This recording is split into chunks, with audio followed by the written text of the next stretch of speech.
വെള്ളിയാഴ്ച ദിവസം സ്വലാത്ത് വർദ്ധിപ്പിക്കുവാൻ അള്ളാഹുവിൻ്റെ പ്രവാചകൻ ആവശ്യപ്പെട്ടതിൽ ചില രഹസ്യങ്ങളുണ്ട്, അല്ലെങ്കിൽ ചില പ്രത്യേക കാരണങ്ങളുണ്ട്.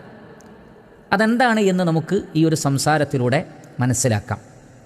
ഇമാം അബൂദാവൂദ് റഹിമഹുല്ല അദ്ദേഹത്തിൻ്റെ സുനനിൽ ഔസ് ഇബ്നു ഔസ് റളിയല്ലാഹു അൻഹുവിൽ നിന്ന്, ഔസ് ഇബ്നു അബി ഔസ് എന്നും പറയപ്പെട്ടിട്ടുണ്ട്, ആ സ്വഹാബിയിൽ നിന്ന് ഉദ്ധരിച്ചുകൊണ്ട് പറയുകയാണ്, ഖാല റസൂലുള്ളാഹി സ്വല്ലല്ലാഹു അലൈഹി വസല്ലം, നബി സല്ലല്ലാഹു അലൈഹി വസല്ലമ പറഞ്ഞിരിക്കുന്നു, ഇന്ന മിൻ അഫ്ദലി അയ്യാമിക്കും യൗമൽ ജുമുഅ, നിങ്ങളുടെ ദിവസങ്ങളിൽ വെച്ച് ഏറ്റവും ശ്രേഷ്ഠമായ ദിവസം വെള്ളിയാഴ്ച ദിവസമാണ്.